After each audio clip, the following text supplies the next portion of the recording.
I was at the slide with my daughter when a little boy ran up to me. "Mister," he asked, "can I have your daughter?" Chalking it up to dumb kid talk, I just laughed. "She's my whole world, buddy. Can't just give her away." He looked me dead in the eye. "So what if she died? Would you be sad then?" I scooped up my daughter, feeling a cold dread crawl up my spine. I'd never seen this kid before. This playground was a community project. I knew pretty much every little brat who came to play here. My gut screamed that this kid was a scout for some scumbag kidnapper. I got my daughter the hell out of there. Back home, I laid down the law. Stay away from that playground for a while. Don't go near that boy. And for fuck's sake, don't take any candy from him or go anywhere with him. My daughter just nodded, her eyes wide. A few days later, my daughter drops a bombshell. She saw the boy leading the daughter of the woman who runs the bakery across the street away somewhere. She'd thought about following, but she remembered what I said and chickened out. The bakery is run by a single mom named Hannah and her 4-year-old Katie. She's divorced and everyone in the neighborhood knows she has it tough, so we all try to look out for her. I immediately called Hannah, but the call went straight to voicemail. She must have been out on a cake delivery. About an hour and a half later, Hannah burst into my diner like a goddamn hurricane, wild-eyed and frantic. She grabbed my daughter by the shoulders. "Where's Katie? Tell me!" My daughter was so scared she could barely speak. I told Hannah to call 911 right away, then went with her to search. But the trail went cold the second they crossed the main road. The cops were on it, fast. Using my description and footage from nearby security cameras,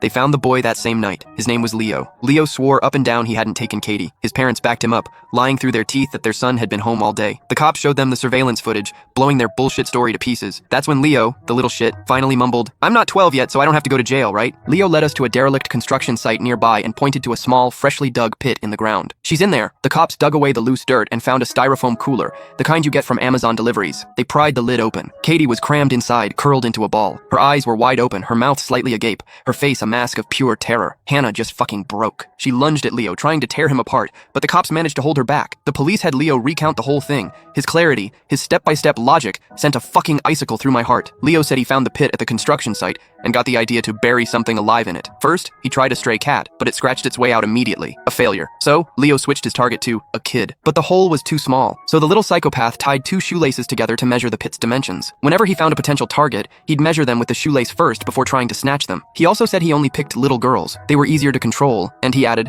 "Their bodies are softer, easier to fold." "Did you kill her first, then put her in?" one of the cops asked, his voice tight. Leo shook his head. "I had her lie down in it herself." He'd set up a sick game. First, he had Katie lie down in a couple of big cardboard boxes and gave her chocolates, making her think it was all for fun. Then, he told her to get into the styrofoam cooler he'd placed in the pit. Katie, trusting him completely, did it without a second thought. Once she was in, I put the wooden board over the top, stacked a few bricks on it, and started burying it. Leo said Katie started struggling, so he jumped on top of the board and stomped on it a few times until she stopped moving. Hannah didn't even make it through the whole story before she collapsed.